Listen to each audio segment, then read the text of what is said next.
Who is this actually good for, who should skip it, and is it worth the price for normal everyday buyers?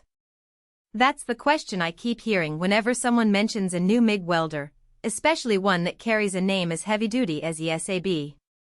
If you're on the fence, wondering whether you'll end up with a machine that sits in the garage gathering dust or a tool that actually moves your projects forward, stick around. Link is in the description if you want to check the product details on Amazon. First off, let's talk about the kind of shop environment where the Rogue EM210 Pro feels at home.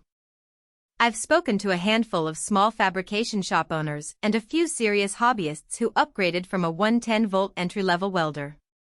The consensus is that the EM210's 210 amp rating and its ability to run on both 110V and 220V give it a flexibility that most budget units simply don't have.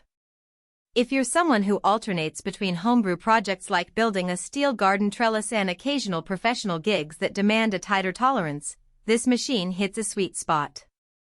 On the flip side, if you're a weekend DIYer who only ever welds thin sheet metal a few times a month, you might be paying for capacity you'll never use. What really separates the Rogue from a generic MIG in the same price range is the way it handles the arc when the power isn't perfect. The power factor correction, PFC, works behind the scenes to smooth out those little voltage dips you get when you're on a shared workshop circuit. I heard from a user who runs a dual bench setup. When he started the second welder, his older machine began spiking, but the EM210 held a steady arc without any flicker. That stability translates into cleaner beads and less rework, which in a shop that bills by the hour can be a hidden money saver. Now, let's get into the user interface, because that's where a lot of newcomers get tripped up. The 5-inch TFT screen is bright enough to read in daylight, and you can scroll through the Synergic programs with a simple tap. The machine remembers 10 different settings, so you can switch from MIG to flux cord or even MAG with a button press. In practice, a small auto body shop I talked to programmed one slot for thin automotive sheet, another for thicker chassis steel, and a third for the occasional stainless steel repair. The memory saves them the hassle of dialing in numbers each time, and the clear display means they don't have to guess whether they're at 0.8 mm or 1 mm wire feed. But no welder is without trade-offs, and the EM210 is no exception. The first thing that pops up in real-world feedback is the weight.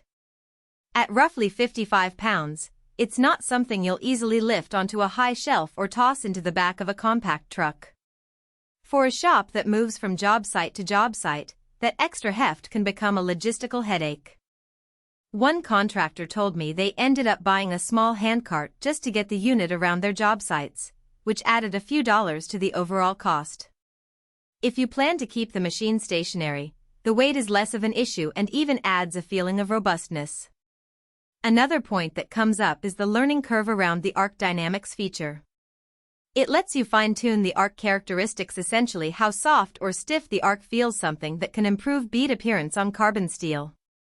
However, the adjustment knobs are subtle, and without a bit of practice you might not notice a difference. A hobbyist I spoke with tried to dial in a softer arc for a decorative railing project and ended up with a slightly inconsistent bead until they watched a quick tutorial on the ESAB YouTube channel. So, if you're comfortable experimenting with arc settings, it's a powerful tool. If you prefer a set-and-forget machine, you may never tap into that potential. Let's address the price question head-on. The Rogue EM210 Pro sits in the upper mid-range for consumer MIG welders. Not quite at the industrial grade level, but definitely above the starter tier. When you break down the cost per amp, you're paying roughly $2 per amp, which is comparable to other reputable brands. The real value comes from the combination of dual voltage capability, the PFC stabilization, and the memory slots. In a shop that does a mix of thin gauge and thicker welds, the ability to switch programs without rewiring can shave minutes off each job, and over a month that adds up. For a hobbyist who only does 1 or 2 projects a month, that time saving may feel less tangible, making the price harder to justify. Who should buy this machine? If you run a small shop, do occasional contract work, or you're a serious hobbyist who invests several weekends a month into metal projects, the EM210 gives you the power and flexibility you need without stepping into the $5,000 000 plus industrial tier.